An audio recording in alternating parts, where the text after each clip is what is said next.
City of love, এই গল্পের শহরটা আমাদেরও হতে পারত। ঝিনুকের রুম থেকে বেরিয়ে অর্ক কারোর সাথে কোনো কথা না বলেই চলে যায়।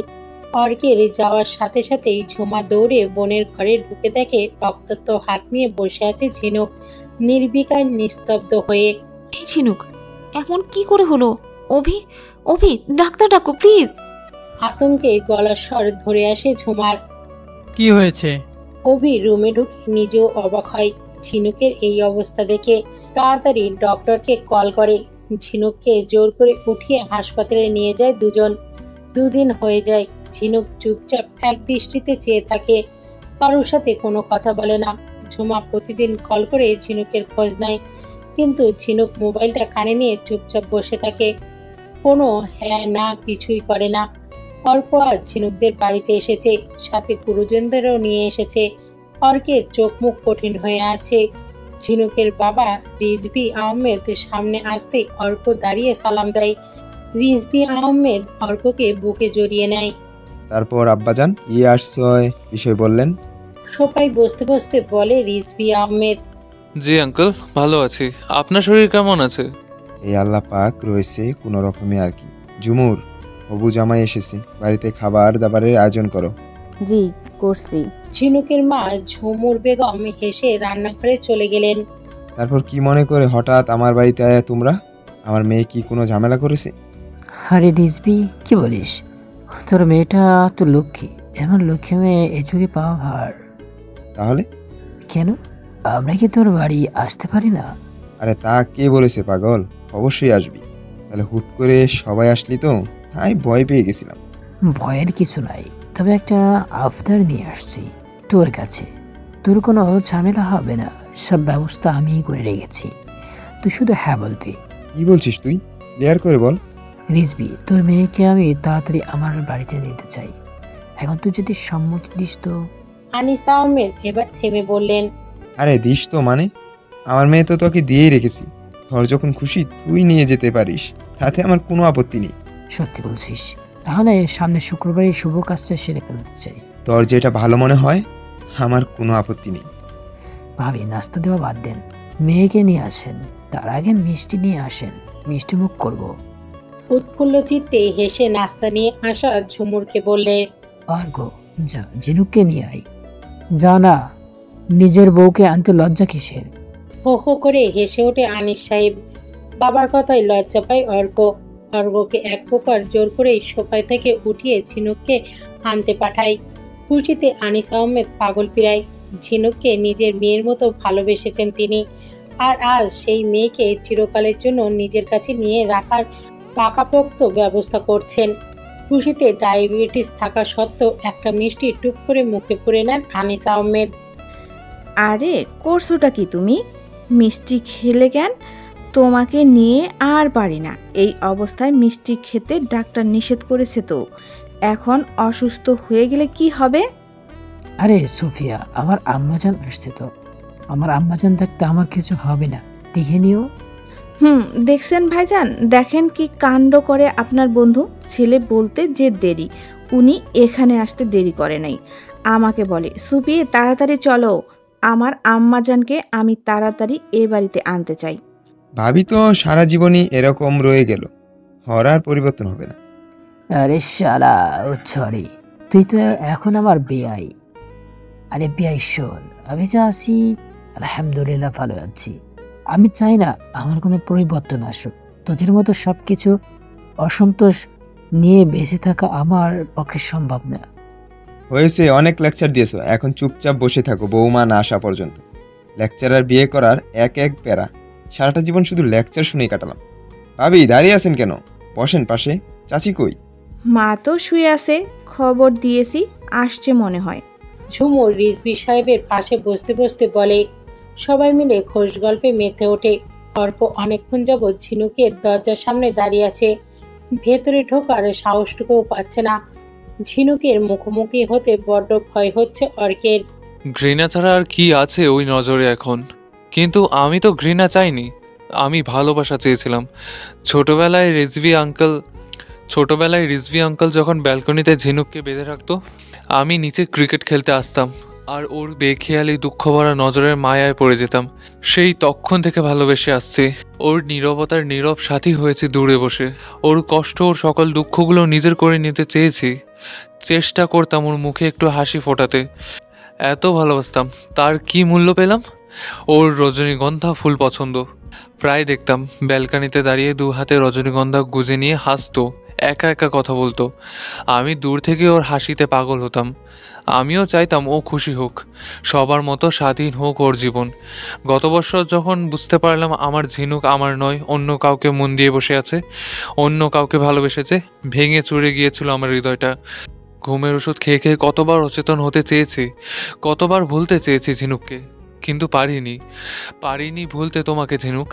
আর তাই তো লুকিয়ে তোমার অজানা দেওয়া রজনীগন্ধা সরিয়ে রেখে নিজের রজনীগন্ধাগুলো রেখে দিতাম, সাথে নিজের অপ্রত্যাশিত ভালোবাসাগুলোকে চিরকুটে লিখে দিতাম সযত্নে। তারপর তোমার অনুভূতিগুলো দেখতাম, সেগুলো পড়ার সময় অন্যরকম শান্তি পেতাম। অজানা যে সমুদ্র, সেই খবর আমি গ্রামে গিয়ে পেয়েছি।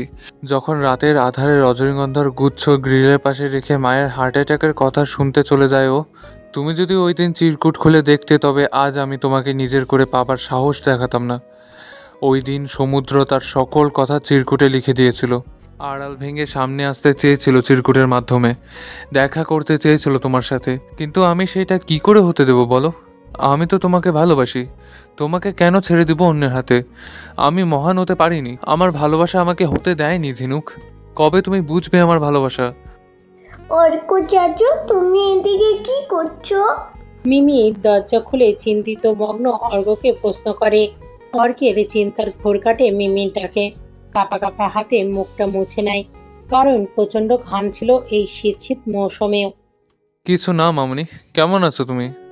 মিমির গালে আলতো করে ভালোবাসার আদর দিয়ে বলে, জিম্মা তো মন খারাপ, তাই জিম্মাকে মজার মজার গল্প শোনাচ্ছিলাম। জানো চাচু, জিম্মার মন না ভীষণ খারাপ। তুমি তো আসছেই না। এটা দেখে আমার না খুব কান্না পাচ্ছিল, তাই উঠে এসেছি কাঁদার জন্য। জিম্মার সামনে কাঁদলে তো আরও মন খারাপ। তাই চাচু, তুমি আমার জিম্মার মন ভালো করে দেবে না চাচু? কাঁদে না সোনা, চাচ্চু থাকতে তোমার ঝিম্মা আর কাঁদবে না। চাচ্চু তোমার ঝিম্মাকে আবারও আগের মতো করে দেবে। সত্যি বলছো? আবার জিম্মা হাসবে, আমাকে আদর করবে? হ্যাঁ করবে। আচ্ছা তুমি এখন আম্মুর কাছে যাও, আমি ঝিম্মার মন ভালো করে দিচ্ছি। আচ্ছা। অর্ক ঝিনুকের রুমে ঢুকে আস্তে করে দরজা ফিরিয়ে দেয়। ঝিনুক এক দৃষ্টিতে জানালার বাইরে তাকিয়ে আছে। ঝিনুককে এভাবে বাইরে তাকাতে দেখে ছোটবেলার কথা মনে পড়ে যায় অর্কের। ঠিক এইভাবেই চেয়ে থাকতো তখনও। কি মায়া আছে আল্লাহ জানে, চোখ ফেরানো যায় না। ঝিনুকের একটু হাসির জন্য স্কুলের টিফিনের টাকা বাঁচিয়ে ঝুমাকে দিয়ে পেটোটা পাঠাতো গোপনে অর্ক। ছোট্ট ঝিনুক সেগুলো পেয়ে খুব খুশি হতো। ঝিনুক মতি চাচার দোকানে সিঙ্গারা খুব পছন্দ করত। অর্ক ঝুমাকে দিয়ে প্রায়ই সিঙ্গারা কিনে পাঠাতো ঝিনুকের জন্য। ঝিনুকের যা যা পছন্দ সব ঝিনুককে দেওয়ার চেষ্টা করতো অর্ক, তবে সবসময় সামনাসামনি দেয়া হতো না, কারণ ঝিনুক মেয়েটা লাজুক। যদি জানতো অর্ক দিয়েছে, সে জীবনেও জিনিস নিত না, আর তাই গোপনে রেখে অগোচরে পাঠাতো অর্ক, ঝুমাকে বা অন্য কাউকে দিয়ে। অর্ক দরজায় কয়েকবার টোকা দিতেই ঝিনুক এদিকে নজর ফেরায়। অর্ককে সামনে দেখতেই তেলে বেগুনে জ্বলে ওঠে ঝিনুক। রুম থেকে বের হতে যেতেই অর্ক ঝিনুকের হাত ধরে ফেলে। হাত ছাড়ুন। কেন এমন করছো? ভালো তো আমিও বাসি তোমাকে ঝিনুক, কেন আমার ভালোবাসা গ্রহণ করতে পারো না তুমি? হাত ছাড়ুন। ছাড়বো না হাত। হাত কি ছাড়ার জন্য ধরেছি আমি? সারা জীবন চেষ্টা করেও ছাড়াতে পারবে না এই হাত। কেন? কি হনটা কি আপনি আমার? তোমার হাতের আঙ্গুলের অনামিকার দিকে তাকালেই বুঝতে পারবে কি হই আমি তোমার। ঝিনুকে নিজের হাতের অনামিকার আঙুলটার দিকে তাকাতে এঙ্গেজমেন্টের আংটিটা দেখতে পাই। রাগে ফুঁসতে থাকে ঝিনুক। হো, এই কথা। এই আংটির জোরে আমার উপর এত প্রভাব দেখাচ্ছেন, আজই আমি এর সঠিক জবাব দিচ্ছি আপনাকে। ঝিনুক কোনো মতে হাতটা ছাড়িয়ে বসার ঘরে সবার সামনে এসে দাঁড়ায়। ঝিনুকের পিছু পিছু অর্ক আসে। অর্কের কলিজা কেঁপে ওঠে ঝিনুকের কথায়। বসার ঘরে সবাই ঝিনুককে এই অবস্থা দেখে অবাক হয়ে দাঁড়িয়ে পড়ে। কারণ তারা ঝিনুককে লাজুক আর মুখচোরা মেয়ে বলেই জানে। যে মেয়ে সহজে কারোর সামনে এভাবে রেগে আসে না। রিজভী সাহেব পারে না মেয়েকে চর বসিয়ে দিতে, শুধু মেহমান দেখে হাত মুঠো করে দাঁড়িয়ে থাকে। এই তো আমার আম্মাজান এসেছে। আইমা পাশে বয়। আনিস সাহেব খুশি মনে বলে, আঙ্কেল, আমি এই বিয়ে করতে চাই না। আমি অর্ককে বিয়ে করব না। আপনারা এই বিয়ে ভেঙে দিন। রিজভী সাহেব আর এক মুহূর্ত দেরি করলেন না মেয়ের গালে চর বসিয়ে দিতে। চরটা জোরেই ছিল কিনা ঠিক বোঝা গেল না, তবে ঝিনুক চরের কারণে ফ্লোরে পড়ে গেল। আনিসের মুখটা কালো হয়ে গেল ঝিনুকের কথা শুনে। রিজভী পড়ে যাওয়া ঝিনুককে আবারও মারতে উদ্যুক্ত হলো। অর্ক রিজভী সাহেবকে বাধা দিল মারতে। তোর সাহস হলো কি করে এখানে এভাবে আসার? বেয়াদব মেয়ে, তোর মতো মেয়েকে যে এরা বিয়ে করছে তাই তোর ভাগ্য। আবার বলিস বিয়ে করবি না। বিয়ে করবি না মানে? দরকার হলে তোকে মেরে তোর লাশের সাথে অর্কের বিয়ে দিব, তবুও তোর বিয়ে এই অর্কের সাথে হবে। আমার মান সম্মান আর কত শেষ করবি তুই? কুলক্ষণী মেয়ে একটা, জন্মের পর আমার বাপটাকে খেয়েছিস। তোকে আমি... আঙ্কেল প্লিজ থামুন। ঝিনুক আমার হবু স্ত্রী, ওকে এইভাবে বলবেন না, আমার খারাপ লাগে। আপনার যদি ঝিনুককে সহ্য না হয় আমি আজই আমার সাথে ওকে নিয়ে যাচ্ছি। আব্বু আম্মু ঝিনুককে আমি এখানে আর এক মুহূর্ত রাখবো না। অর্ক চুপ কর। রেজবি তোর বড় হয় বয়সের, তার সাথে এভাবে কথা বলাটা তোর মোটেও উচিত না। চল বাসায় গিয়ে ঠান্ডা মাথায় কথা বলবো। ততক্ষণে রেজবিও শান্ত হোক। কিন্তু ঝিনুক বাবা। কিছুই হবে না ওর। রিজভী তো ওর বাবা, জন্মদাতা পিতা। মানুক কাটুক আবার আধুরু সেই করবে। চল সব বলছি তোকে। সুফিয়া চলো। ছেলে আর স্ত্রীকে গাড়িতে বসতে পাঠিয়ে বন্দুকি টেনে ঘরের একপাশে নিয়ে যায়। রিজভী শান্ত। নারী যাদের সাথে এরূপ আচরণ আল্লাহ তার রসুল পছন্দ করে না। আল্লাহ নারাজ হবে এমন আচরণ করলে। মেয়ে জাত ভালোবাসার জাত, এদের শুধু ভালোবাসা দিতে হয়। এভাবে কষ্ট দিস না মেয়েটাকে। তুই তো বাপ, তোর কি কলিজা ফাটে না এত নির্দয় আচরণ করতে নিজের মেয়ের উপর? কেমন বাপ তুই? রিজভী কথা বলে না, কঠিন নজরে তাকিয়ে থাকে নিচে পড়ে কাঁদতে থাকা ঝিনুকের দিকে। আচ্ছা শোন, আর কিছু বলিস না। মেয়েটা কি ভাবি বুঝিয়ে বলবে ওকে। কাল অর্ক মাও এসে বোঝাবে। তবুও তুই ওর গায়ে আর হাত তুলবি না, কথা দিয়ে আমাকে। গম্ভীর মুখে জবাব দেয় রিজভী সাহেব। আনিস ও তার পরিবার চলে যায়। ঝুমুর মেয়েকে উঠিয়ে রুমে নিয়ে যায়। এই কয়দিন না খেয়ে না ঘুমিয়ে দুর্বল হয়ে গেছে মেয়েটা। রিজভী সাহেব ঘরে গিয়ে এসি ছেড়ে বসে পড়ে খাটের উপর। জানালা দিয়ে হিমশীতল বাতাস আসছে, তার উপর ঘরে এসির বাতাস। রিজভী সাহেবের শরীরে শীতে কাঁপছে, তবুও তিনি এসি বন্ধ করছে না। নির্বাক ভঙ্গিতে বসে আছেন পা নামিয়ে। মেয়েকে মেরে তার মনে আবার যন্ত্রণা শুরু হয়েছে। হৃদয় স্পন্দন বন্ধ হওয়ার মতো যন্ত্রণা। আগে তো সয়ে যেত কোনো না কোনোভাবে, কিন্তু ইদানিং মেয়েটাকে কষ্ট দিয়ে সহ্য করাটা কঠিন হয়ে দাঁড়িয়েছে। কারণটা এই বৃদ্ধ হয়ে যাওয়া বয়সটা। এখন আর চাপ কষ্টে ভার বইতে পারে না। এখন আর এই চেপে রাখা যাচ্ছে না। ঝিনুকের জন্য জন্মানো ভালোবাসা, মায়া, ঘৃণাটা এখন আবেগের কাছে হেরে গেছে। মেয়েকে ভালোবাসার জন্য মাঝে মাঝে আকুতি জানাত দেয়। কি চিন্তা করছিস রিজু? মা তুমি? মেয়েকে মেরে কষ্ট হচ্ছে না তো, কি সব বলছো তুমি? আমি তোর মা রিজু, আমার সামনে গোপন করতে চাইলেও গোপন থাকে না কিছুই। মা আমি আর পারছি না মা। ওই দিন যদি ওর জন্য বাবার মৃত্যু না হতো, তবে আজ ওর স্থানে আমার বুকে হতো। যতবার ঝিনুককে বুকে টেনে নিতে চেয়েছি, ততবার বাবার মরা মুখটা বেশি উঠেছে চোখের সামনে। ভুলে যা অতীত, মেয়েকে মেনে নে। তোর বাবা তো অ্যাক্সিডেন্টে মরে গেছে, এতে ঝিনুকের কি দোষ? সব দোষ ওর মা। ওর জন্যই তো ব্লাড সংগ্রহ করতে গিয়ে বাবার অ্যাক্সিডেন্ট হলো, আমার ব্যবসার এত বড় লস হলো। ওর জন্য সমাজে মানুষ আড়ালে বলে, ওই দেখ রিজভী সাহেবে।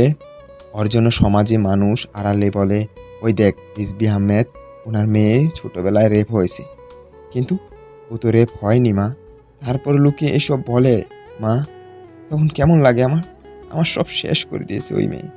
রেপ হওয়া মেয়ের বাপের পরিচয়টা যে আমাকে শেষ করে দেয় মা।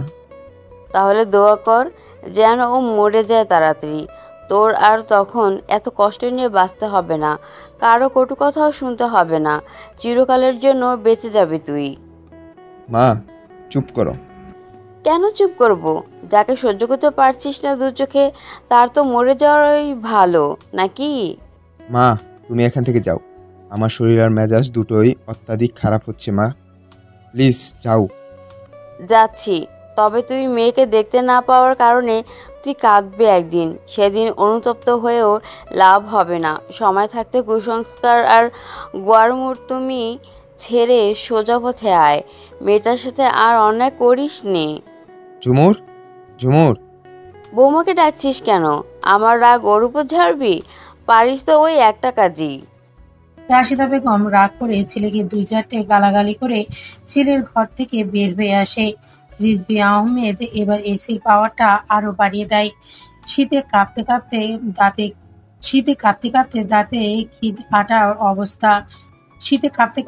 দাঁতে খিলাটার অবস্থা। তবুও দাঁত কামড়ে ও ভয়ে বসে আছে। নিজেকে এক প্রকার শাস্তি দিচ্ছেন ভাব এমন। কেন করছেন জানেন না, তবে এমন করে শাস্তি দিতে মাঝে মাঝে তার বেশ লাগে। বিশেষ করে যখন ঝিনুককে মারে তিনি তখন। ঝিনুক বিছানায় শুয়ে মায়ের কোলে ফুপিয়ে ফুপিয়ে কাঁদছে। রিজভী আহমেদের ডাকে মেয়েকে ওভাবে কাঁদতে দেখে আঁচলে চোখ মুছতে মুছতে চলে যান স্বামীর ঘরে। স্বামীর আদেশ সবার আগে তার কাছে। ঝিনুক কেঁদে কেঁদে ঘুমিয়ে পড়ে। সকালে কারো শীতল হাতের স্পর্শ কপালে পড়তেই চোখ খুলে তাকায়। ঝুমা, তুই এসেছিস? ঝুমাকে জড়িয়ে ধরে ফোঁপাতে থাকে। আমি সব শুনেছি বড় মার কাছে, তুই চিন্তা করিস না, তোর আর অর্কের বিয়ে আমি হতে দেব না। সত্যি বলছিস? তুই আমাকে মিথ্যা সান্ত্বনা দিচ্ছিস না তো? একদমই না। কি করে করবি তুই? 7 দিন পরই তো বিয়ে হয়ে যাবে আমার। সমুদ্রকে আমি চিরতরে হারিয়ে ফেলবো। কাউকে হারাতে হবে না তোর। এত যে সমুদ্র সমুদ্র করছিস, সে তো অভিমান করে সেই যে গেল, আর খোঁজও নিল না। ঢং। হ্যাঁ, এমন করে বলিস না প্লিজ। ও তো আমাকে অন্যের সাথে সুখে আছি ভেবেই দাবি ছেড়ে চলে গেছে বুকের পাহাড় সমান কষ্ট নিয়ে। আমার বিশ্বাসও ফিরবে, অভিমান ভাঙলেই ফিরবে। সেদিনও যদি ওকে আমি ফিরিয়ে দেই, তবে আমাকেও কোনো দিন ক্ষমা করবে না রে। অপরাধ তো আমি করেছি ওর বিশ্বাস ভেঙে। আমি ওর জন্য অপেক্ষা করব সারাটা জীবন হলেও। বুঝেছি, তুমি লাইলি হয়ে গেছো। তা মিস লাইলি, মজনুকে পেতে হলে যে আমি যা বলি তাই শুনতে হবে তোমাকে। সব শুনবো আমি। তবে কাপড় চোপড় গুছিয়ে নে, কাল সকালে সিলেট যাচ্ছি আমরা। সেখানে নিবিড় প্রকৃতির সান্নিধ্যে বসে একটা বুদ্ধি বের করব তোর এই বিয়েটা আটকানোর। সিলেট কেন? আর আব্বু যেতে দেবে না? সিলেট যাবো হানিমুনে, আব্বুকে দিয়ে বড় আব্বুকে রাজি করাবো আমি। তুই শুধু রেডি থাক। তোদের হানিমুনে আমি কেন যাব? তুইও হানিমুন করবি তাই? ছাগলি, এই মুহূর্তে তোকে এখান থেকে সরানোর জন্য, বিয়ে ভাঙার বুদ্ধি বের করার জন্য সময় লাগবে। তাই আমার আর অভির সাথে তোকে নিয়ে যাব, ব্যাস। ততদিনে অর্কের সাথে বিয়ে ভাঙার তাগড়া বুদ্ধিটাও আটা হয়ে যাবে আমার, বুঝলি কিছু? কিন্তু আব্বু যেতে দেবে না। চোখ মুছে নাক টানতে টানতে বলে ঝিনুক। আব্বু যেতে দেবে না? কাঁদুনি একটা, চুপ কর। তোর বাপ দেবে না মানে? তোর বাপের 14 গোষ্ঠী তোকে অনুমতি দেবে, দেখবি। এর মধ্যে ঘরে ঝিনুকের মা প্রবেশ করে।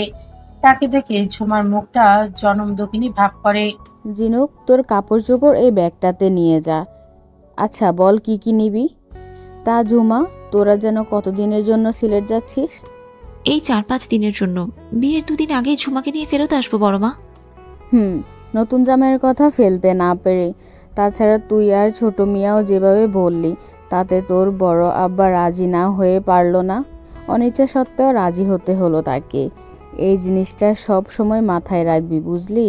বড় আব্বার মান সম্মান যেন একটুও নষ্ট হয় না। আর ঝিনুককে তো চিনিসই, সহজ সরল আর বোকা মেয়ে। দেখে শুনে নিয়ে যাস, একা ছাড়বি না কিন্তু। আরে বড় মা, তুমি চিন্তা করছো কেন? আমরা আছি তো। আর ঝিনুক অত বোকা না, দেখলে না ঢাকা থেকে একা একা মাগুরা চলে গেল কিভাবে। ওটা তো এক গাড়ি আর পরিচিত জায়গা, কতবার আসা যাওয়া করেছে আমাদের সাথে, তাই সমস্যা হয় নাই। কিন্তু সিলেট তো সম্পূর্ণ অচেনা একটা জায়গা। আমার মনটা কু ডাকছে, ইচ্ছা করছে না একা ছাড়তে। বড় মা, কি সব যে বলো তুমি। আমি আর অভি আছি না, ওর হাত সব সময় বগলের নিচে নিয়ে হাঁটবো। হলো তো এবার? প্লিজ আর কিছু বলো না। কাল সকালে বের হবো, তুমি ভেজাল বাঁধাও না শেষ পথে এসে।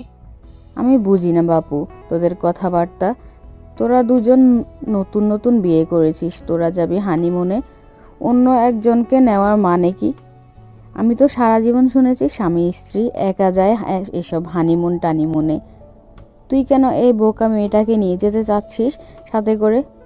সত্যি করে বল তো জুমা, আমার কিন্তু মোটেও ভালো ঠেকছে না তোর এসব কথাবার্তা। বড় মা, এবার কিন্তু আমি কেঁদেই দিব বললাম। কি শুরু করেছো তুমি? গোয়েন্দা হয়েছো না কি? আমার বোনটার মন খারাপ, তাই সাথে নিতে চাচ্ছি, যাতে বিয়ের আগে মনটা ভালো হয়ে যায় ওর। আর তুমি আমাকে নিয়ে সন্দেহ করছো? যাও, নিবই না তোমার মেয়েকে। ঝুমার এমন কথা শুনে ঝিনুকের মনটা আবার খারাপ হয়ে যায়। এই বাড়িতে একদণ্ড থাকতে ইচ্ছা হচ্ছে না ঝিনুকের। দূরে কোথাও যাওয়ার কথা শুনে, বিশেষ করে বিয়ে ভাঙার পরিকল্পনা করতে ঝিনুককে ঝুমার সাথে যাওয়া খুব দরকার। আরে তুই দেখছি পাক্কা নাটকই মেয়ে হয়েছিস, কথায় কথায় নাটক জুড়ে দিস। কিচ্ছু বলছি না, হয়েছে? যা, যেখানে খুশি সেখানে, আমার কি। এক প্রকার রেগেই ঝুমা ঝিনুকের রুম থেকে বেরিয়ে যায় ঝুমুর বেগম। মেয়েকে একা এত দূরে ছাড়তে তার খুব খারাপ লাগছে। ঝুমা, তুই কি সত্যি নিবি আমাকে? বিষণ্ণ মুখে বলে ঝিনুক। নিতাম না তোরে।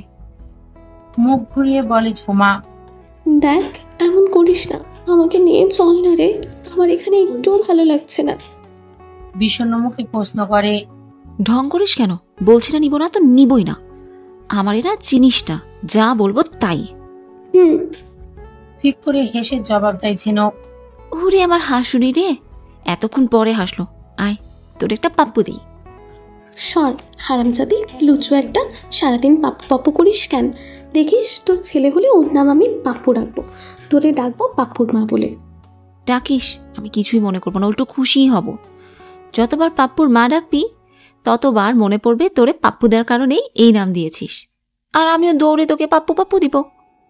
বলেই ঝিনুককে জড়িয়ে ধরে ঝিনুকের গালে ইয়া বড় একটা পাপ্পি দেয় ঝুমা। কুত্তি, আমার গালটা লাল করে দিচ্ছিস, সরকারি গাল নাকি? তবে সেটা শুধু আমার। আর কি? কিছু না, যখন শূন্যস্থানে সঠিক শব্দ আসবে বসিয়ে দিব। এখন চল, কাপড় ব্যাগে ভরবি। তুই তোরটা গোছাবি না? আমার আর অভির প্যাকিং শেষ। অভি অফিস থেকে একটু পর আসবে, পরে এখানে থেকেই কালকে আমরা সিলেটে যাব। হোটেলও বুকিং দেওয়া শেষ। দারুণ একটা কটেজ ভাড়া করেছে অভি, জানিস? একদম চা বাগানের না পাশাপাশি। তার কিছু পরেই লাওয়াছড়া বন। এত সুন্দর জায়গাটা, জাস্ট স্পিচলেস হয়ে যাবি।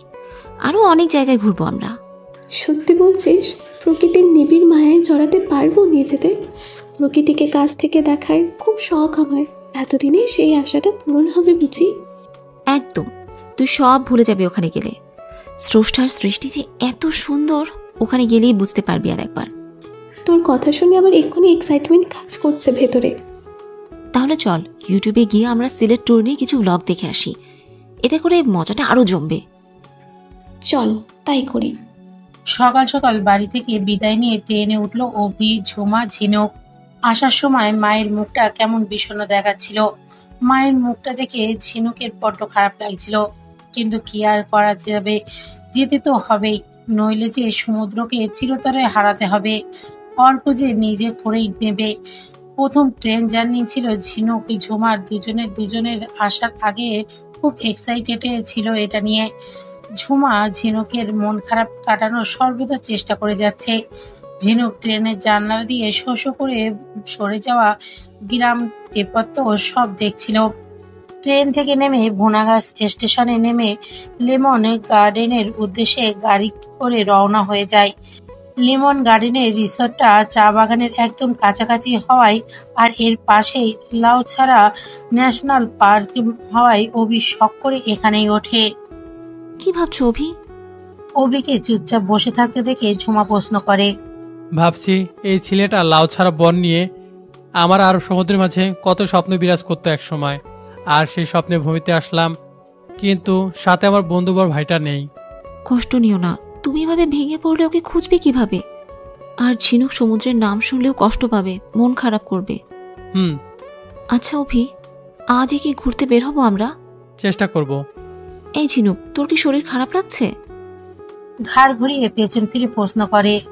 তেমন একটা না, কেন? পেছনের সিটে একা বসা ঝিনুক জবাব দিল। তাহলে আজই লাউছড়া বনে ঘুরতে যাব, শুনেছি অনেক হাঁটা লাগে। আজ না হয় সামান্য কিছু দূর ঘুরে আবার চলে আসবো, তবুও যাব। এত জায়গা রেখে ওইখানে কেন যেতে যাচ্ছ তুমি ঝুমা? অভি ঝুমাকে প্রশ্ন করলো কপাল কুঁচকে। লাওয়া ছড়ার কথা মনে পড়লেই সমুদ্রের কথাটা মনে বারবার উকি মারছে। তীব্র যন্ত্রণা হচ্ছে মনের সমুদ্রের জন্য। আর এই মেয়ে এখন এখানেই নাকি যাবে?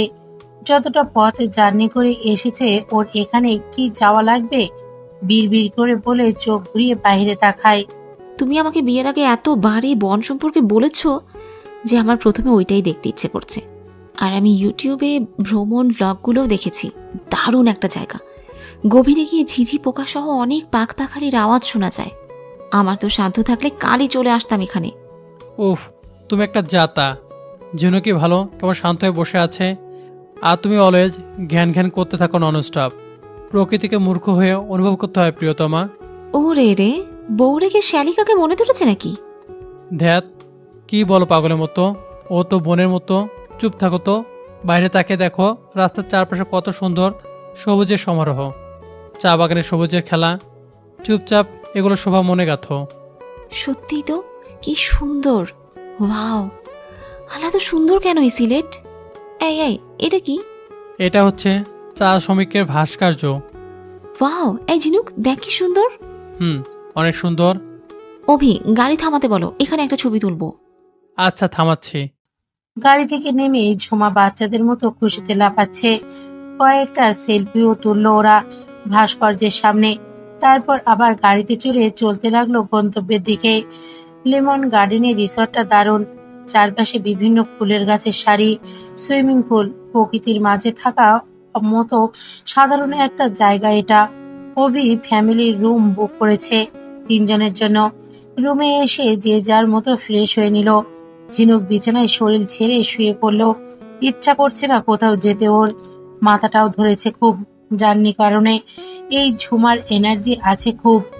এত পথে জার্নি করেও বলে আজই ঘুরতে যাবে। গেলে যাক, আমি যাব না। আমার পায়ে বল নাই, আমি বরং একটু ঘুমিয়ে নেই। ঝুমা ডাক দিতে দিতে। অভি চলো, খেয়ে ঘুরতে যাব। সালোয়ার স্যুট পরে রেডি হয়ে বলে, আমি এখন খেয়ে ঘুমাবো। ঘুরতে যাওয়ার মতো মন মানসিকতা নেই আমার। দেখো, ভালো হচ্ছে না কিন্তু, চলো বলছি। অভির হাত ধরে টানতে থাকে ঝুমা। অভি হঠাৎ হ্যাঁচকা টানে নিজের উপর ঝুমাকে ফেলে দেয়। কোমর জড়িয়ে ধরে ঝুমার। আগে একটু আদর করো, তারপর। কালো আদর করতে দাও নাই, আজ অন্তত করি। এখন না, সরো, ছাড়ো। ঝুমা মোড়ামুড়ি করতে থাকে। না, একদম ছাড়বো না। ঝুমার গলায় পাগলের মতো ভালোবাসার স্পর্শ দিতে থাকে। একসময় ঝুমাকে নিচে ফেলে অভি ঝুমার ওপরে উঠে যায়। ঝুমা চুপচাপ অভির ভালোবাসার কাছে নিজেকে সমর্পণ করে দেয়। ঝিনুক ঘুমিয়ে গিয়েছিল। হঠাৎ দরজায় কড়া নাড়ার শব্দে ঘুম ভাঙে ঝিনুকের। চোখ ডলতে ডলতে দরজা খুলে বিছানায় বসে। কি রে, তুই এখনো ঘুমোচ্ছিস? যাবি না? কোথায়? বালিশে মাথা দিয়ে শুতে শুতে ঘুম জড়ানো কণ্ঠে বলে ঝিনুক। ও মা, কোথায় কি? বললাম না গাড়িতে থাকতে। লাওয়াছড়া ন্যাশনাল পার্কে যাব। আমি যাবো না কোথাও, আমার ঘুম পাচ্ছে খুব। তুই যা। কি? তুই যাবি না? ঠিক আছে, যাস না। এখানে ভূতের খুব উপদ্রব, বুঝলি? পরে কিছু হলে কিন্তু আমাকে বলতে আসবি না। ভূত? মিথ্যে বলছিস তাই না? আমাকে ইচ্ছে করে ভয় দেখাচ্ছিস? ভয়ে কাচুমাচু করে বলে ঝিনুক। ও, আমি মিথ্যে কেন বলবো? এখানে এসব জিনিস থাকতেই পারে। অভিও আমাকে বলেছে। আচ্ছা বাদ দে, তুই ঘুমা। এই না, আমি ঘুমাবো না, আমিও তোর সাথে যাব। না থাক, তুই ঘুমা, তোর যাওয়ার প্রয়োজন নেই। এমন করছিস কেন? বললাম তো যাব। আর কখনো যদি তেরামি করেছিস না তো দেখিস। রেডি হয়ে নে, নিচে খেয়ে তারপর বের হবো। ভয়ে ফ্যাকাশে মুখ নিয়ে বলে ঝিনুক। 3 জন মিলে বিকেলে খাবার খেতে বের হয়ে গেল বোনের উদ্দেশ্যে। ঝিনুক তো পুরোটা পথ বকবক করে যাচ্ছে। কি রে ঝুমা, মুখটা এমন রক্তহীন শাকচুন্নির মতো করে রেখেছিস কেন? এমনিতেই। আস্তে করে গাল ফুলিয়ে বলে ঝুমা। বুঝেছি, ভূতের কথা শুনে ভয় পেয়েছিস তাই না? হাসছিস কেন ওভাবে? দেখেছেন অভি ভাই? মুখ ফুলিয়ে কপাল কুঁচকে বলে। বুঝো কেমন পাগল গোছিয়ে দিয়েছে আমার ঘাড়ে। বলেই টিকিট কাউন্টারের দিকে চলে যায় অভি। টিকিট নিয়ে তিনজন বনের ভেতর ঢোকে। আধপাকা রাস্তার দুপাশে বিশাল বিশাল আফ্রিকার বিরল প্রজাতির গাছ দাঁড়িয়ে আছে, আর ঘন অরণ্যের চিহ্ন তো সর্বত্রই বনে। এ এক অন্য জগৎ মনে হয় ঝিনুকের কাছে। চোখে যেন ক্রমশ প্রকৃতি দেখার নেশা বেড়ে যাচ্ছে। ঝিনুক আস্তে আস্তে হাঁটছে, সবকিছু মন ভরে দেখতে দেখতে। এই গাছ, এই কুঞ্জ, সবকিছুর মাঝে এসে ভুলে যাচ্ছি আমি কোনো অসুখী মানুষ। মনে হচ্ছে আমি যেন এই বন্যচারিণীর কপালকুণ্ডলা, যার হৃদয় মনে শুধু এই প্রকৃতির আবাস। ঝিনুক বেখেয়ালি হেঁটে চলেছে বনের মাঝে, একে বেঁকে যাওয়ার পথে। অভি সামনে হাঁটছে, ঝুমা একটু পেছনে। মাথা ঘুরিয়ে পেছন ফিরে অভি ঝুমার দিকে তাকালো। অভিমানে ফুলে আছে বউটা। অভি ঝুমার হাতটা টেনে নিজের পাশে নিয়ে আসলো। রাগ করছো কেন জান? আমাকে জান বলবা না, আমি তো তোমার উপরের বোঝা। ওলে, আমার কোয়েল পাখিটা রাগ করেছে? আমি তো মজা করেছি। মিথ্যে বলছো। সত্যি, এই নিজের অন্তরে হাত রেখে বলছি, তুমি আমার দেহের জান। জানকে কখনো বোঝা হয় দেহের উপর? এখন রাগ ছাড়ো তো, রোমান্স হবে শুধু। এই পেছনে ঝিনুক আছে, দেখছো না? ও কি ভাববে? উপস, আমি তো ভুলেই গিয়েছিলাম। তার শালিকা। অভি পেছনে ঘুরতেই কাউকে দেখে না। পেছনে যতদূর চোখ যায় কেউ নেই। অভি, ঝিনুক কোথায় গেল? বিস্ফোরিত চোখে চেয়ে প্রশ্ন করে। আমিও তো ভাবছি কই গেল। অভি, ওই জঙ্গলে কোথায় কোথায় হারিয়ে গেল? অভি, তাড়াতাড়ি খুঁজো। অভি আর ঝুমা যে পথে এসেছিল ওই পথে আবার গেল দৌড়ে, কিন্তু কোথাও পেল না। গেল কই? ঝুমা কান্না জুড়ে দিল বোনের জন্য। ঝিনুক বিড়াল প্রজাতির সবুজ ঘুমর দেখা পেয়ে বনের ঝোপের ভেতর হাঁটতে শুরু করলো, ঘুঘুটাকে অনুসরণ করে। ঘুঘুটা বারবার ডাল পাল্টে অন্য ডালে গিয়ে বসে। ঝিনুকের পায়ের নিচে শুকনো পাতার খ্যাস খ্যাস করে উঠছে। হঠাৎ সামনে কিছু একটার সাথে পা বেঁধে পড়তে পড়তে উঠে দাঁড়ায়। আশেপাশে তাকাতেই নিজেকে পথহারা একটা জঙ্গলের মাঝে পায়। ভয়ে কলিজা শুকিয়ে অর্ধেক হয়ে যায়। এই ভর বিকেলেও গা ছমছম করে ওঠে একা বনের মাঝে। হঠাৎ কি একটা গোঙানির আওয়াজ কানে আসতে থাকে। লোম দাঁড়িয়ে যায় কিছু দূর সামনে ঝোপের আড়ালে কালো কিছু মুখ দেখে। ঝুমারে। ঝিনুক চোখ বুজে উড়াধুরা দৌড় শুরু করে। পেছন ফিরে তাকাতে দেখে এক পাল বন্য শুয়োর ধেয়ে আসছে ওর দিকে। এটা দেখে তো জ্ঞান হারানোর মতো অবস্থা ঝিনুকের। হাজার চেষ্টা করেও দৌড়ের স্পিড বাড়াতে পারছে না, কারণ ভয়ে শরীর হিম হয়ে আসছে। ঝিনুক থেমে গেল, আসন্ন মৃত্যুকে যেন স্বেচ্ছায় বরণ করে নিতে চাচ্ছে। চোখ খিচে হাত মুঠো করে দাঁড়িয়ে থাকে। চোখের কোণের অশ্রু ফোঁটা টপ টপ করে পড়ছে। সমুদ্রকে মনে হয় আর দেখা হলো না। আর বলা হলো না। ক্ষমা করে দাও অজানা, বড্ড ভালোবাসি তোমায় আমি। হঠাৎ মনে হলো কেউ হাত ধরে টানছে। আচ্ছা, আমি কি মরে গিয়েছি নাকি বেঁচে আছি? ঝিনুক অনেক সাহস নিয়ে চোখ মেলে তাকাতেই দেখে চাদর গায়ে লম্বাটে একটা পুরুষ ওকে টেনে সামনে ছুটে চলেছে। মানুষটার দিকে বেঘরে তাকিয়ে দেখছে। এটা নিশ্চয়ই মানুষ না। আচ্ছা, এটা কি আজরাইল?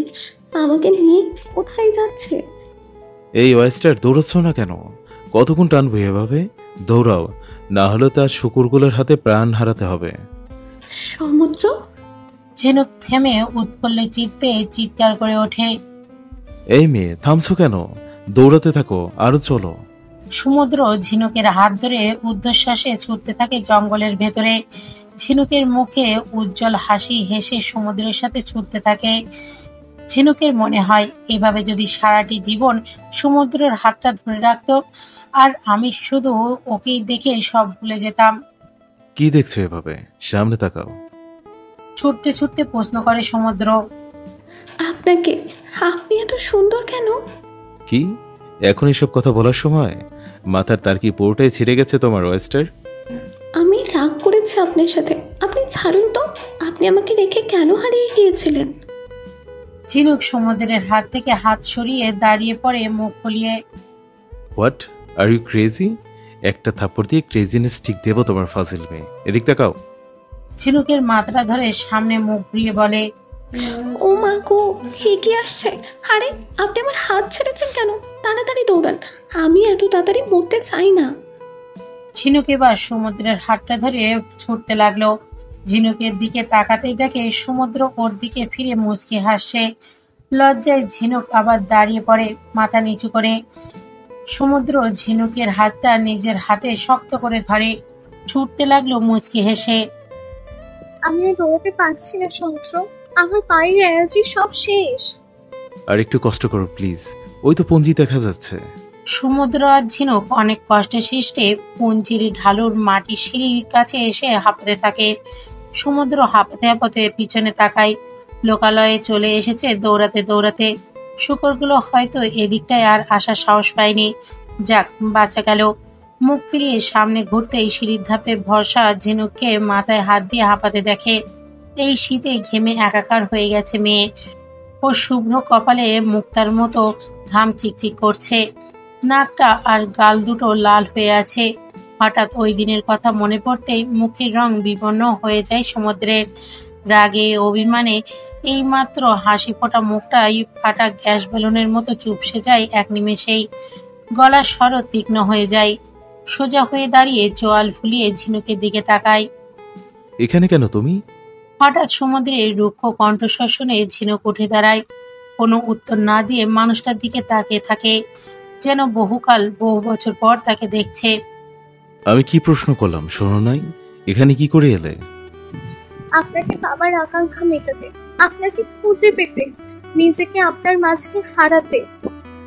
একদম কাব্যিক কথা বলবে না আমাকে তুমি। কি পেয়েছোটা কি তুমি? যখন যা ইচ্ছা তাই করবে। আমি তো সব ছেড়ে চলে এসেছি, তবু কেন আবার পিছু ডাকছো তুমি? কি চাও? আপনাকে, শুধু আপনাকে চাই আমি। হারিয়ে যেতে চাই সমুদ্র নামক এক মহা সমুদ্রের অতলে, যেখানে কেউ আর আমাকে বিচ্ছিন্ন করতে পারবে না আপনার থেকে। একদম চুপ। আমি তো মিথ্যাবাদী, তবে কেন আমাকে চাই তোমার? আমাকে তো চেনোই না, তবে কেন আমার অতলে হারাতে চাও? কি হয়ে আমি তোমার? কিছুই না, বুঝলে? চিৎকার করে ওঠে কর্কশ্বরে সমুদ্র। ঝিনুক কেঁপে ওঠে, ভয়ে জড়সড় হয়ে পায়ের আঙুলে মাটি খুঁড়তে থাকে। আমি তোমাকে গেটে দিয়ে আসছি, চুপচাপ যেখান থেকে এসেছো সেখানে ফিরে যাবে। না, আমি যাব না। আমি জানি আপনি রেগে আছেন, থাকতেই পারেন, এটাই স্বাভাবিক। কিন্তু বিশ্বাস করেন, এতে আমার কোনো দোষ ছিল না। অর্ক যদি মিথ্যা না বলতো আমি কোনোদিনও আপনাকে এইসব বলতাম না। সব অর্কের দোষ, তাই না? ও যা বলেছে তুমি তাই কেন বিশ্বাস করবে? তুমি না আমাকে ভালোবাসো, তবে নিজের ভালোবাসার সুবাস চিনতে পারলে না? এত সহজে অন্যের কথা ভুলে গেলে? সরি বলছি তো, এই দেখেন কানেও ধরেছি। আর এমন হবে না। আপনি তো জানেনই আমি বোকাশোকা মেয়ে। তবু রাগ করছেন? একদম নাকে কাঁদবে না। তোমার এসব কথা আমি আর বলবো না। নিজের জীবন আর তোমার জন্য কষ্ট করব না আমি। চলো তোমাকে দিয়ে আসি। ঝিনুকের চোখে জল গড়িয়ে পড়ে সমুদ্রের নিষ্ঠুর আচরণে। এই অপরাধের কি কোনো ক্ষমা নাই তার কাছে? সে কি সত্যি আমাকে আপন করে নেবে না? তবে কি তাকে পেয়েও হারালাম আমি? কি হলো, দাঁড়িয়ে আছো কেন? চলো। সমুদ্রদা!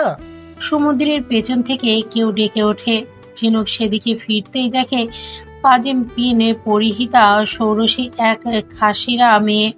তুলনামূলক ফর্সার গাত্রবর্ণ, চ্যাপ্টা নাক, 4 ফুট 11 ইঞ্চির মেয়েটা। পিঠে পান ভর্তি ছুরি সমেত ওদের দিকেই হেসে হেসে এগিয়ে আসে। ঝিনুক মেয়েটির হাস্যোজ্জ্বল মুখখানে চেয়ে থাকে। মেয়েটি ধীরে ধীরে সমুদ্রের সামনে এসে দাঁড়ায়। মাথিন, কোথায় গিয়েছিলে? পান তুলবার লাগি। সমুদ্রদা, তুমি এ জায়গা দাঁড়িয়ে আছো কিলার জন্য?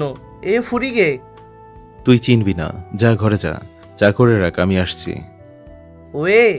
মেয়েটির চোখে হাজারো কৌতূহল নিয়ে মাটির সিঁড়ি বেয়ে ওপরে উঠে যায়। চলো। এই মেয়েকে? তা জেনে তোমার কি? আমারই তো দরকার। বলেন এই মেয়েকে। বলবো না, চলো তুমি। যাব না। আপনি ওকে চা করতে কেন বললেন?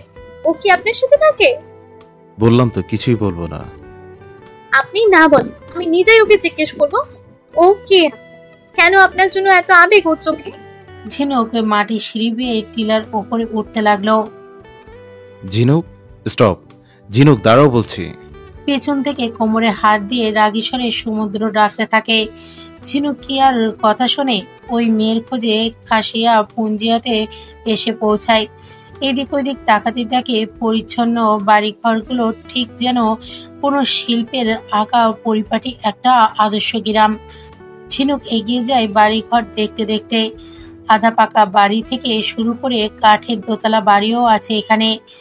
বাড়ির সামনে খাসিয়া শিশুরা উৎসুক চোখে ঝিনুককে দেখে যাচ্ছে, আর ঝিনুকের চোখে এই খাসিয়া মেয়ের মাথিনকে খুঁজে ফিরছে। ঝিনু, কি শুরু করেছো? চলো বলছি। সমুদ্র ঝিনুকের বাহু ধরে টানতে থাকে। না, আমি যাব না। আপনি কেন বারবার আমাকে তাড়িয়ে দিতে চাচ্ছেন? আমি বলেছি আমার ভুল হয়েছে, তবু আপনি আমাকে ক্ষমা করছেন না কেন? অজানা কেন? আমাকে যদি সত্যি এখান থেকে যেতে হয় তবে আমার লাশই যাবে। একদম ফালতু কথা বলবে না বলে দিলাম। 100 বার বলবো। ঝিনুক অঝরে কাঁদতে থাকে। আপনি নিষ্ঠুর, পাষাণ সমুদ্র। একদিন ঠিক আমাকে হারিয়ে কাঁদবেন, সেই দিন আর পাবেন না আমাকে। উফ, শাট আপ, এদিকে আসো। সমুদ্র ঝিনুককে টানতে টানতে কয়েকটা বাড়ির পরেই একটা দোতলা কাঠের বাড়ির নিচতলায় নিয়ে গেল। এখানে চুপ করে বসো, আর আমাকে বলো কার সাথে এসেছো এখানে? ঝুমা আর অভি ভাইয়ার সাথে। ওরা কেন এখানে এসেছে? ঝিনুক সামনাসামনি বেতের সোফাতে বসে বলে। হানিমুনে এসেছে। নাক টেনে বলে ঝিনুক। হানিমুনে এসেছে তো আমাকে কেন নিয়ে এসেছে? তুমিও কি? আর কিছু বলে না সমুদ্র। আমিও কি? বলেন। না কিছু না, অর্কের সাথেও তো আসতে পারো তাই না? অর্কের সাথে কেন আসতে যাব আমি? দুজনের তো এনগেজমেন্ট হয়েই গেছে, তাহলে আসতে বাধা কোথায়? আপনি কিন্তু বেশি বেশি বলছেন এবার। অর্ক মিথ্যা আমি কিছু শুনতে চেয়েছি বলো। চুপচাপ বসো, আমি পাশের দোকান থেকে অভিকে কল করে আসছি, ওরা এসে নিয়ে যাবে তোমাকে। সমুদ্র ঝিনুককে আর কিছু বলতে না দিয়ে ঘর থেকে বেরিয়ে যায়। ঝিনুক ছলছল চোখে ওর যাওয়ার পথে তাকিয়ে থাকে। কি পাষাণ, একটিবার ফিরেও তাকায় না। সমুদ্রদা। মাথিনে চায়ের পেয়ালা নিয়ে বসার ঘরে এসে সমুদ্রকে খুঁজতে থাকে। সমুদ্রকে না পেয়ে সামনে বসা ঝিনুকের দিকে কিছুক্ষণ অপলক দৃষ্টিতে চেয়ে চায়ের পাতলাটা টি টেবিলে রেখে ঝিনুকের একদম পাশে গিয়ে বসে। কান্নারত ঝিনুককে মাথায় হাত দিয়ে সান্ত্বনা দিতে থাকে মাথিন। যদিও মাথিন জানে না কে এই মেয়ে আর কেনই বা কাঁদছে, তবুও মাথিনের খুব কষ্ট হচ্ছে মেয়েটার কান্না দেখে। কিতা হইছে গো আপনার? কান্দেন কেন ফুরি? নাম কিতা আপনার? ঝিনুক এবারে চোখ মুছে পাশে বসা মাথিনের দিকে তীক্ষ্ণ দৃষ্টিতে তাকায়, যেন এই চোখের নজরে ভস্মিত ভূত করে দেবে মাথিনকে। কিতা? মাদিন মায়া ভরা চোখে প্রশ্ন করে। সমুদ্র তোমার কি হয়? এই বাড়ি কার? কি তোমার সাথে থাকে এই বাড়িতে? ও হে সমুদ্রদা, আমার ভাইয়ের মতো। একগো বাড়ি তার। ভাইয়ের মতো? সত্যি বলছো তো? আচ্ছা, মানে সত্য। ঝিনুক মাথিনকে জড়িয়ে ধরে খুশিতে। মাথিন অবাক হয়ে যায় ঝিনুকের এমন ব্যবহারে। একটু পর মাথিনকে ছেড়ে লাজুক হাসি এসে ঝিনুক। আপনি কে? কি যেন নাম তোমার? মাথিনের প্রশ্নের জবাব না দিয়েই বলে, মাথিন। মাথিন প্লিজ, তুমি আমাকে সাহায্য করো। এই তোমার সমুদ্রদা আমাকে তাড়িয়ে দিচ্ছে। নেকি সুরে কান্নার ভান করে বলে ঝিনুক। কিলা সমুদ্রদা এমন বলবো কিলা? আমি জানি না রে বই, তুমি জিজ্ঞেস করছো না আমি কে? আমি সমুদ্রের বউ, কিন্তু ও আমার উপর রাগ করে এখানে চলে এসেছে আমাকে ছেড়ে। মাথিন ঝিনুকের দিকে চোখ পাকিয়ে তাকায়। ঝিনুক এটা দেখে আরো কাঁদতে থাকে। সত্যি বলছি আমি, ওকে জিজ্ঞেস করো আমি কে, দেখবে ও বলবে তোমার জানার প্রয়োজন নেই, বা কিছুই বলবে না। সমুদ্রদা ভালো মানুষ, আমি বুঝাইম, আপনি কাইন্দেন না। ঝিনুক গাল ফুলিয়ে মাথিনকে জড়িয়ে ধরে। মাথিন, মাথিন। সদর দরজাতে ঢুকতে ঢুকতে কড়া স্বরে ডাকতে থাকে সমুদ্র। ওই সমুদ্রদা। মাথিন দৌড়ে এসে জবাব দিয়ে সমুদ্রের সামনে দাঁড়ায়। যা গিয়ে খাবার গরম করে নিয়ে আয়, ওই মেয়েটাকে খাবার দে, ও রাতে এখানেই থাকবে। ওই মাথিন ড্যাব ডেবিয়ে একবার সমুদ্রের দিকে আর একবার ঝিনুকের দিকে তাকিয়ে আছে। সমুদ্র ও ঝিনুক স্থিরভাবে একে অন্যের দিকে তাকিয়ে আছে। মাথিন ভালো করে পর্যবেক্ষণ করে দুজনের চোখের চাহনি পড়ার চেষ্টা করলো। সমুদ্রের চোখে যেন হাজারটা রাগ এসে ভিড় করেছে। ঠিক উল্টোটা দেখে ঝিনুকের চোখে মাথিন। ঝিনুকের চোখে ভালোবাসার কাতরতা দেখতে পাই। মাথিন এদের চোখের চাহনি কিছুটা পড়তে পারে। এই বয়সে এতটুকু তো বোঝাই যায়। কিরে, এখানে দাঁড়িয়ে আছিস যে? যা। আখ্যানি যাচ্ছি।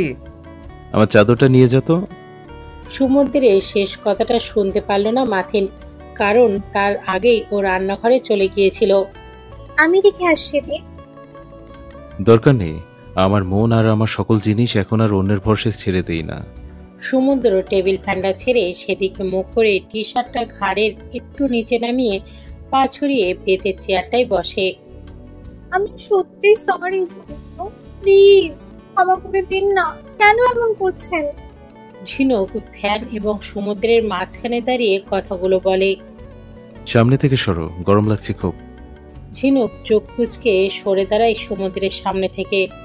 এই তো শীতে আমার কাঁপুনি শুরু হয়ে গেছে আমার, অথচ উনি নাকি গরমে শেষ হয়ে যাচ্ছে। ঠোঁট উল্টে ছলছল দৃষ্টিতে দাঁড়িয়ে থাকে ঝিনুক। সমুদ্রদা, আপনি কি গোসল করিবেন? কল চেপে দে তো। ওই চলেন। এই মাথি, তুমি কেন কষ্ট করবে আমি থাকতে? এসব কষ্টেও বহু আগে থেকেই অভ্যস্ত। তুমি তোমার কাজ করো, চুপ করে বসে থাকো। মাথিন চল। এই মাথিন, তুমি রান্নাঘরে যাও, আমি কল চেপে দিচ্ছি। যাও যাও। মাথিন হাঁ করে চেয়ে থাকে। ঝিনুক সমুদ্রে চোখ পাকিয়ে দেখলেও মাথিনকে জোরে করে ঠেলতে ঠেলতে রান্নাঘরে নিয়ে যায়। ও বইন, তুমি আরে যাইতে দাও না কিল্লাই। ঝিনুককে ঠেলাঠেলিতে বিরক্ত হয়ে বলে মাথিন, তুমি কি চাও আমি আর আমার স্বামী আলাদা হয়ে যায়? ও মিয়া মিয়া, এগা কিতা কও? আমি এতাম চিন্তাম কেলা। তাহলে টিউবওয়েল চাপতে যাবে না? কিলা? ও, এই মেয়ে কিছুই বোঝে না। আমি ভেবেছিলাম দুনিয়াতে বোকা আমি, কিন্তু কি আমার সাথে আরেকজন আছে। ঝুমারে দেখে যায় এসে। বিড়বিড় করে বলে ঝিনুক, আর মাথিন হ্যাবলা হয়ে তাকিয়ে থাকে। ঝিনুকে সেদিকে চোখ পড়তে হেসে দেয়। তারপর মাথিনের গাল দুটো ধরে বলে, মাথিন, আমার মিষ্টি ননদনীটা, যদি আমি তোমার সমুদ্রধার কল চেপে দেই, তার সকল কাজ করি, সবসময় তার আশেপাশে থাকতে পারি, তবেই তো সে আমাকে আবারও এর মতো ভালোবাসবে। হাচ্ছানি আরে 100 ভাগ হাজার। তাহলে আমি যাই। আচ্ছা, ও ফুরি, তোমার নাম কি তা গো? ঝিনু। ভালো ভালো, তোমারে আমি ভালো পাই। মাথিন মায়া ভরা কণ্ঠে মৃদু হেসে বলে। ঝিনুক মাথিনের কথা বুঝে না, তবুও একটা বড়সড় হাসি দিয়ে রান্নাঘর থেকে বেরিয়ে আসে। এসে দেখে সমুদ্র বসার ঘরে নেই। গেল কই? ঝিনুক ওকে ঝুঁকি মারতে থাকে এদিক ওদিক। সমুদ্রদা ওহানি।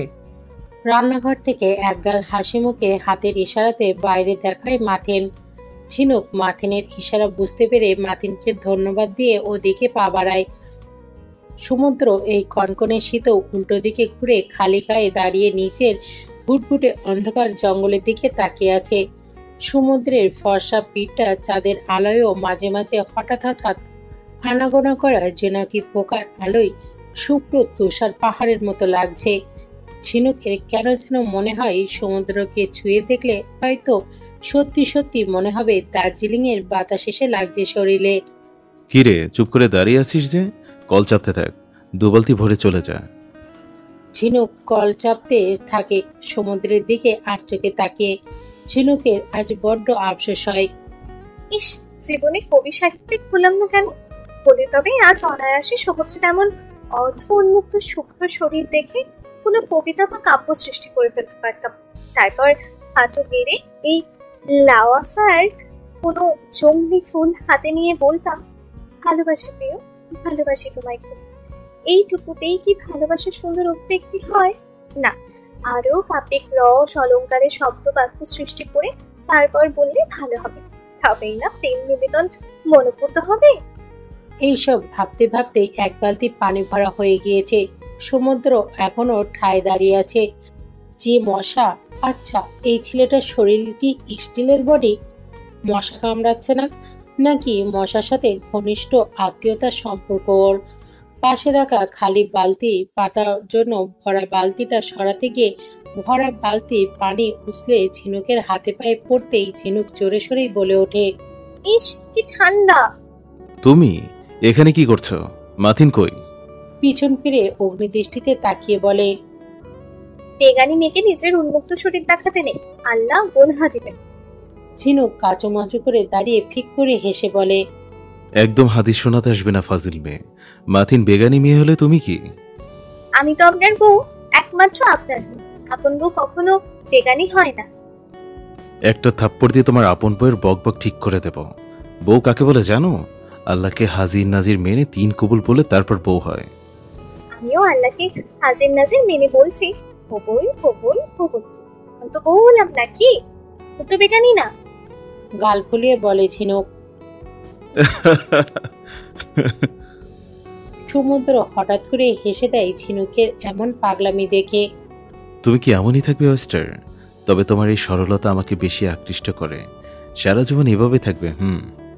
ঝিনুক ও সমুদ্রের হাসির সাথে তাল মিলিয়ে হাসতে থাকে। সমুদ্র হঠাৎ ঝিনুকের দিকে তাকিয়ে হাসিটা পেয়ে গম্ভীর হয়ে যায়। হাসি থামালেন কেন? আপনি জানেন হাসলে আপনাকে কত সুন্দর লাগে। মন চায় বিশ্বের সেরা হাসির খেতাবধারী পুরুষ আপনাকেই বানিয়ে। ইস, যদি ক্রিমিস বোকা ফলের ওনার হতাম। সালোয়ার কামিজের ওড়নাটা আঁচলের আঙুলে পেঁচাতে পেঁচাতে লাজুক হেসে বলে। সমুদ্রর এবারও হাসি পাচ্ছে, পেট ফেটে যাবার উপক্রম হাসি চাপতে গিয়ে। এই মেয়েটা তো বোকা বোকা কথা কিভাবে বলে! না, আর রাগ করে থাকা যাচ্ছে না। ওয়েস্টারকে এত কাছে পেয়ে হারাতে ইচ্ছে করছে না আর। মোবাইলে ঝুমার কাছে সব কথা শুনলাম। আসলে আমি বড্ড বেশি অভিমান করেছি। এভাবে চলতে থাকলে ঝিনুককে আমার সত্যি হারাতে হবে, যেটা আমি কোনোদিনও চাইব না। অনেক হয়েছে মান অভিমান লুকোচুরির খেলায়। এবার আমি আমার ওয়েস্টারের বুকের মাঝে আগলে বাঁচব। পৃথিবীর সব বাধার মুখোমুখি হব আমি।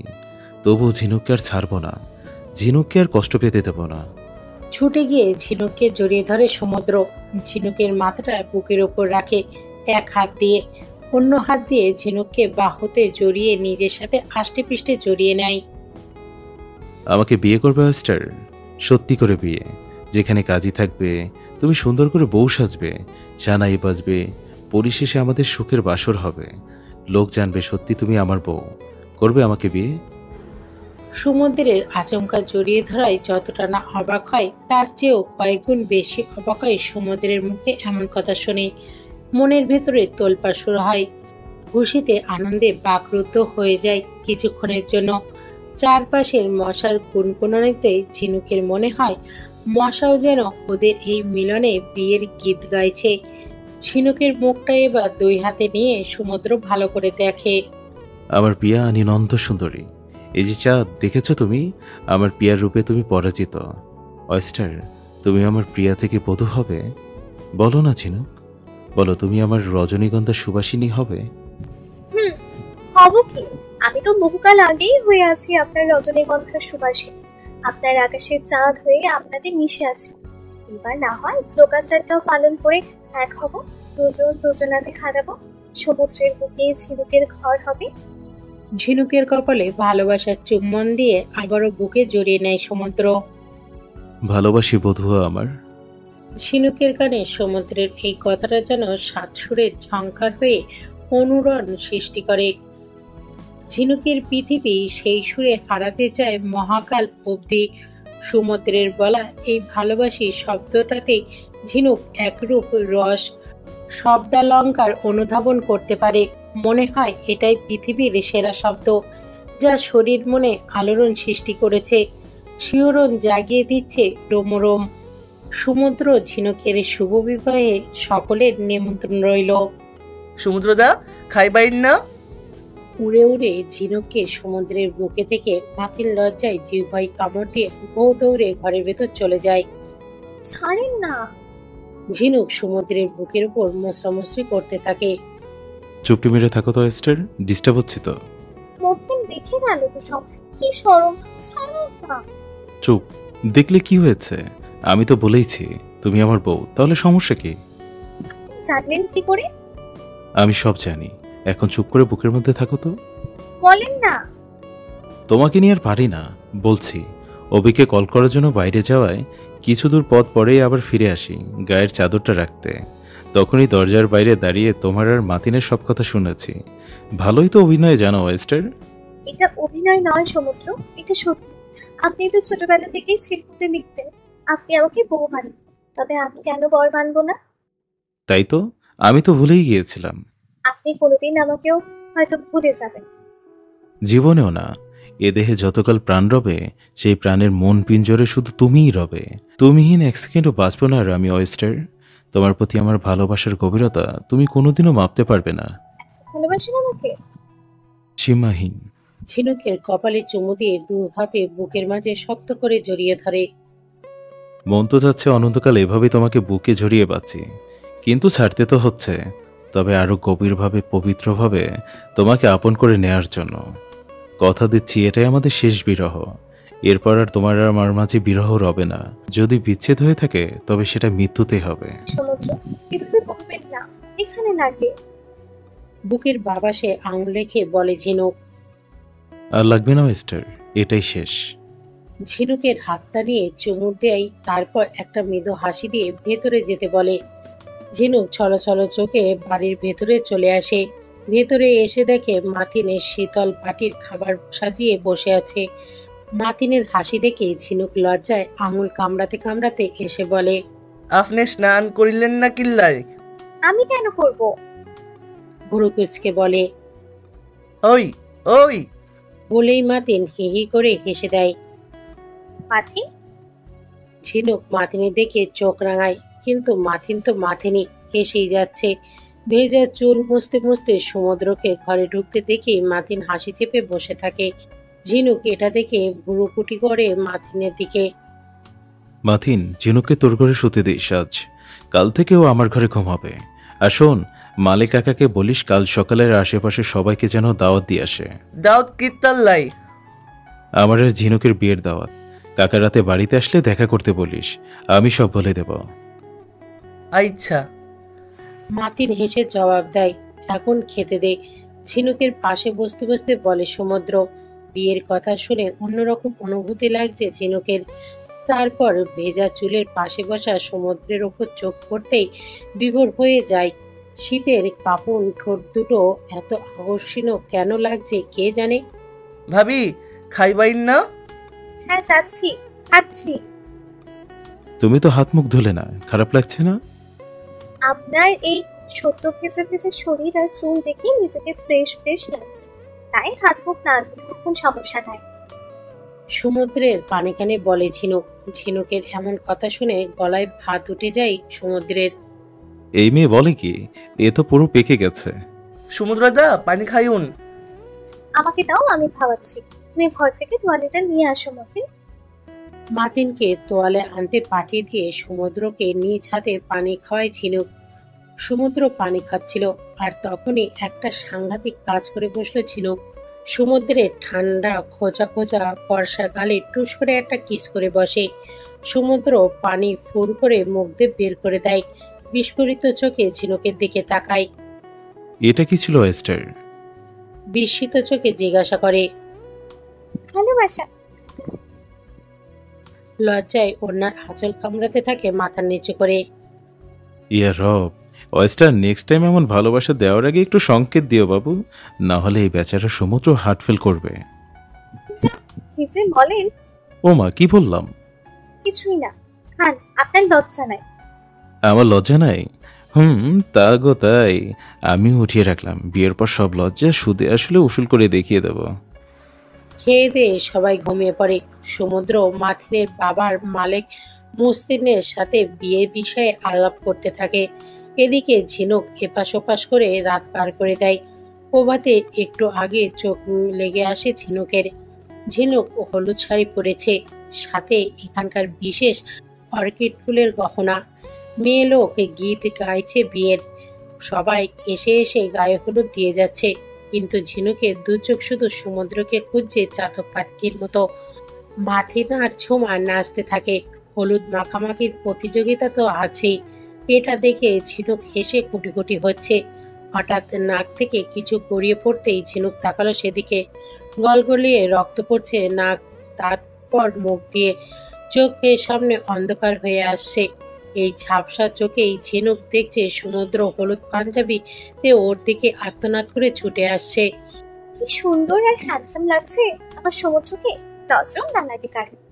ঝিনুক হেসে স্টেজে লুটিয়ে পড়ে। শেষবারের মতো দেখে সমুদ্রকে জোর করে চোখ খুলে। এ কি, আমার সমুদ্রের হলুদ পাঞ্জাবি রক্তে ভিজে আছে কেন? হাত বাড়িয়ে সমুদ্রকে ধরতে গিয়ে এক নিমেষেই বিলীন হয়ে যায় সমুদ্র। ঝিনুক প্রাণ পড়ে চিৎকার করে ওঠে, সমুদ্র! ভাবি কিতা কইছে? ভয় পায় শুন, বাট স্বপ্ন দেখ শুন। মাঝে মাঝে আমার সমুদ্র কই? ঝিনুক চিৎকার করে বলে, আয়ুন। ঝিনুকের হাত ধরে বাহিরে নিয়ে আসে মাথিন। বাইরে আসতেই অবাক হয়ে যায় ঝিনুক। এক মুহূর্তেই দুঃস্বপ্নের ঘোর উদা হয়ে যায়। খুশিতে লাফিয়ে ওঠে, ঝুমা, মুক্তাপু। এই যে শুনছো মাই প্রিয় শ্রোতা বন্ধুরা, তোমরা শুনছো সিটি অফ লাভ প্রেরিত প্রেমে সিক্ত গল্প। আর আমাদের সাথে পথ চলতে do like, comments and share. আর সাবস্ক্রাইব করতে কিন্তু একদম ভুলবে না। টাটা।